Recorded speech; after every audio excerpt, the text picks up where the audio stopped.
This video of Piers Morgan versus Neil deGrasse Tyson on transgender athletes in sports came out a couple of days ago, and it sort of perfectly encompasses how activism and leftism can cloud your judgment and your brain, even if you're a world renowned scientist who studied at Harvard. Anyway, let's get into it. Let me. This brings me neatly actually to another part of that Bill Maher interview, which I really enjoyed. Love watching you on Bill Maher. But you had a little disagreement about this very hot potato issue about the science of trans athletes in women's sport. Let's take a look. Engage with the idea here. What I'm asking is, Scientific American is saying basically that the reason why an WNBA team can't beat the Lakers is because of societal bias. What you're saying is not Scientific American. So, right off the bat, Neil cuts off Bill Maher, and I think Neil did this because he already kind of knows where Maher is going with this. Neil has to overtalk him and try to sort of outshine Bill because Neil knows there's no real logical case to be made for allowing transgender women, otherwise known as men, to compete in women's sports against actual women. Says that. An editor for Scientific American says that, who no longer has the job. So don't indict a 170-year-old magazine because somebody... Okay, this is called Scientific American, and they're printing something because someone enters the cesspool that is social media and then participates in that exchange. So what Neil's doing here is acting like some random person entered the scientific world and wrote an article about transgender athletes. He wants to pretend that this isn't a big issue and only a small amount of people are talking about it, but I mean, he knows that isn't true. This is part of his debate tactic to try to just overtalk Bill Maher and make Bill seem like he's the dumb one. So why can't you let's talk about science? Why can't you just say this is not scientific and Scientific American should do better? Bill does a great job here of cutting through Neil's dumb argument like a hot knife through butter. In my opinion, this is a great debate tactic to use against leftists and leftism in general. Leftists love to try to over-explain things and make it seem like they're more intelligent than you. But Bill Maher just cuts right through it and says, this isn't scientific, period. Pretty good response from Maher to Neil's attempt to overthrow Neil's argument. So I have been on this issue for a long time. And I am surprised, given your earlier statement just now about the importance that we have a fact-based society where science is based on reality and everything else. There is there not, I would put it to you, Neil, there is a cold, hard reality about this whole trans issue, which is that I'm sure like you, I absolutely want all trans people to have utter equality and fairness in the way that I do and you do. Absolutely. I've never said anything different. However, not to the point where it erodes women's rights to fairness and equality. And there is clearly a growing unfairness and inequality from the issue of people who are born biologically male, identifying as women and being allowed to compete against biological females, and then beginning increasingly to be quite dominant, to the extent where we saw people winning in the boxing in the Paris Olympics. We've seen the Footballer of the Year, Women's Footballer of the Year in the UK, voted by the BBC, Barbara Banda from Zambia, also has been banned for sex-related issues in terms of not being allowed to compete in previous tournaments, and so on and so on. The UN just had a big report which said that 900 medals around the world in competitive sport had been deprived from female athletes because trans athletes had won. So, wow, what a shocker. I put it to you that you're a scientist. It is clearly an indisputable scientific fact that biological males have a superior power and stamina and lung power and all these other things to biological females, because if they didn't, we would never separate the sexes in sport. The Olympics would be gender neutral, and they're not for a reason. Women wouldn't win anything. So when I hear you try and justify it or say that there's a scientific, and maybe there's not, maybe I'm misquoting you here, but there's some kind of scientific reason why it's fine. I'm like, hang on, Neil, you're Mr. Reality Check. You're Mr. Cold Hard Fact. Surely you can see that this is wrong without it actually having to be transphobic to say that. So what Piers Morgan just said is something no leftist can really argue. It's completely illogical to allow males who identify as women into women's sports. I mean, people have known this all throughout history. There's a reason males and females very often feel separated when it comes to things that heavily involve physicality. That's because men are, on average, far, far superior to women in almost every aspect physically. I mean, they're so physically superior that women would get obliterated in actual competitions against men.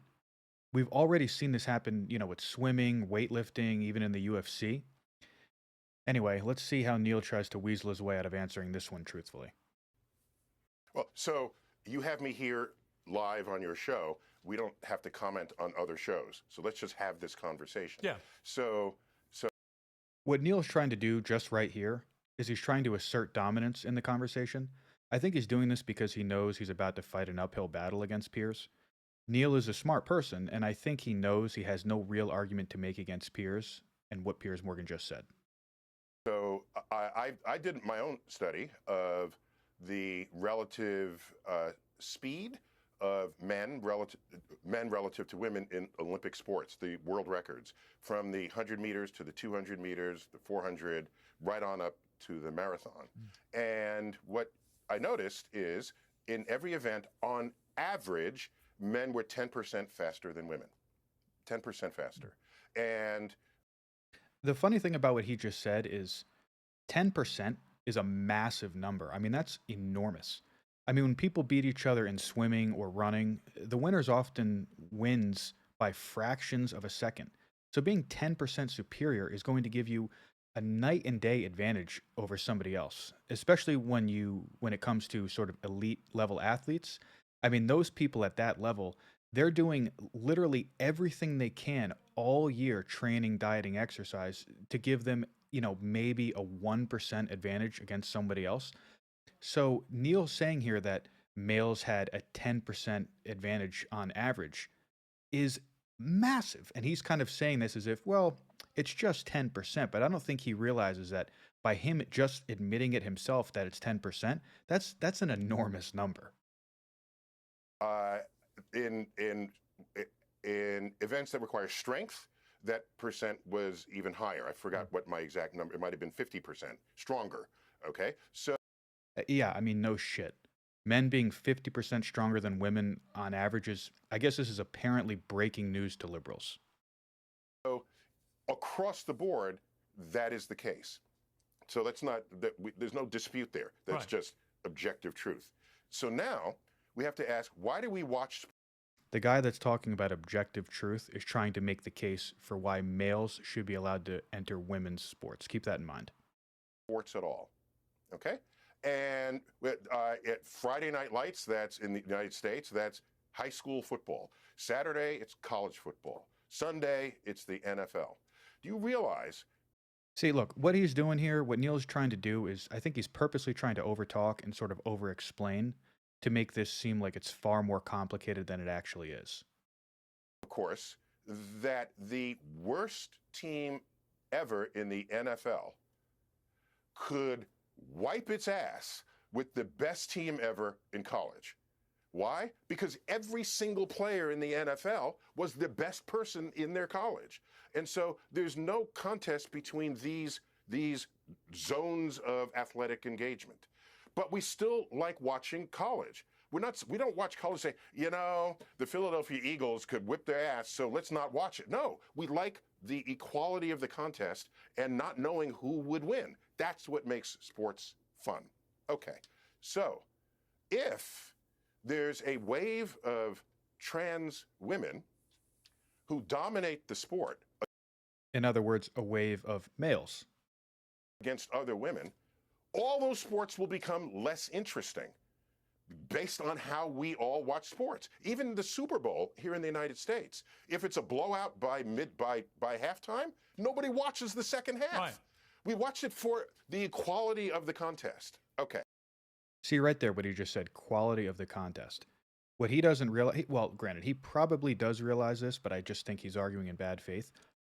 Anybody who watches a sport that has males going against females, they're just going to look at it as like a sport that's, physical, like football or wrestling or, soccer. If they see males going up against females, they're just going to view it as a joke and they're not going to take it seriously because it's nothing more than a farce. Everybody knows it's ridiculous. So, So, Sounds like you agree all with I'm me there. saying is, like you said, wait, I'm almost done. So, what I see is sports is on the frontier of how to handle this frontier of people who are trans. It's on the frontier of how to resolve that. And I'm making this up now. Imagine the future of sports does not distinguish sex. It distinguishes and sorts people by hormone ratios. I'm making this up, but imagine that if that were the case. That would be interesting. You get a hormone. see, Neil has to make this up, as he put it, because he's grasping at straws to try to find some way to appease the leftist movement. I mean, he knows females don't hold a candle to males in sports that heavily involve physicality. But Neil has to sort of come up with some obscure way to reclassify or restructure sports. Not so much to actually appeal to transgender athletes, but more to appeal to leftists who will shut Neil out of their circle should he dare to actually decide to be honest about this whole topic. But I mean, thankfully, Piers Morgan is about to quickly explain why it's ridiculous, just on its surface. Hormone test, if you're in this range, and then you compete against other people with the same range of That's hormones. ridiculous. That's Neil, that is ridiculous. no, it's not. I'll tell you why it's You're not going to give ridiculous. every Hold on. single I used to person in wrestle. sport a hormone test. Hold on. I used to wrestle, and wrestling. There are people who weigh, sorry, I'm using pounds here, 125 pounds, right on up to 240 pounds. They don't wrestle each other. The entire sport separates people so that the contest is interesting. Yeah. And so the people of the same weight. He's only telling one half of that story. Sports that have weight divisions because that's one of the best ways to help mitigate unfair advantages because size and strength play massive roles. And the funny thing that I guess I probably keep saying this is Neil absolutely knows this. But again, he needs to sort of bury his head in the sand and pretend he doesn't know that, and he sort of chalks it up to, it makes it interesting. I mean, no, Neil, it makes it fair. Wrestle each other, and that is the contest. But if Floyd Mayweather... I don't know if that's how it will land. Hang on, Neil. If Floyd Mayweather fought a woman boxer, a female woman boxer, who was the same weight division, he would annihilate her. That's why we don't let it happen. And in fact, in the... What Piers Morgan just said, that one argument of Floyd Mayweather going up against a female boxer in his weight division, just that one argument dismantles their entire ideology and movement in terms of trying to get males into women's sports. Paris Olympics, the winner of one of the women's boxing competitions, one of the Piers, females that's not who what I was took her talking on. about. But my point is that I just think that, if you don't mind me saying, I say this respectfully because I love you, but it just seems to me like you've dug yourself into a slight hole on this issue, and you're trying. I think what Piers just said here when he says respectfully because I love you, that's his way of basically saying, listen, Neil, you're just being an idiot right now, and I'm calling you out on it, but I don't want to be mean to you. To get out of it, and now you're suggesting slightly madcap theories, whereas the science to me is obvious. You've already given the best argument I've heard for why we separate the sexes. It's funny that he said that Piers Morgan just said that, because very often if you let leftists talk, they'll eventually start talking themselves in circles and sort of talk themselves into a hole that they can't get themselves out of, and they will, if you give them time, they will defeat their own arguments. Hold on. You misquoted me in this very interview. What I said was the idea of creating categories within a sport, splitting them in the example I gave, which I just made it up, like hormone ratios, is not fundamentally weird compared to dividing wrestlers by weight. No, because it is. the only reason why you do this is to make an interesting contest. No, Neil, you're wrong. And so you said Floyd Mayweather fight. Hold on. You're you wrong. said Floyd Mayweather. You're not allowing for and the superior male biology when it comes to lung capacity, stamina, to body mass, to muscle mass, all those things. If you just take one criteria of hormones, you're not allowing all that. I'll give an example. Caitlyn Jenner, who obviously. Hang maybe on, hang on. wait, I'm going to finish my Piers, point. Let me finish my point. Caitlyn Jenner was a Olympic male decathlon gold medal winner. Caitlyn is a big golf fan, and when she started playing golf after she transitioned, she was allowed to play off the women's tees, which are 50 yards further than the men's tees. And she quickly realized that she was still smashing it 300 yards down, and obviously was then beating all the women that she played. So she now plays back off the male tees because her biology is that of a man. And I feel that that was the most honest way to deal with it. I also feel that if you want to have a separate category, have a trans category, or have trans women compete against men, which is their biology. Isn't that the scientific way to resolve this? I don't have a solution. What I started this section of the conversation by saying that how you handle trans athletes is a frontier in sports that No, it isn't. does not yet have a full solution. And so, and I made up an example, like maybe you. See, actually, Neil, it does have a full solution, as you put it. Female athletes compete against female athletes, and male athletes, regardless of how they identify, compete against male athletes. In other words, we continue doing what humanity has done in regards to competition since day one. You could divide people by hormones. I don't know if that would work No. physiologically, but at the end of the day, we watch. What he just said right here, I don't know if that would work. That's his way of sort of rolling back his own argument because he knows that this is just a ridiculous argument to make.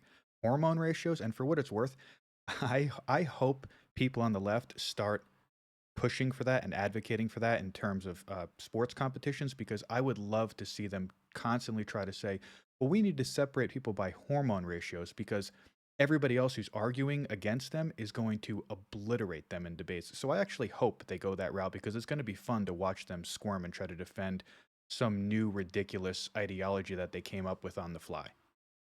Sporting events because they are competitively interesting.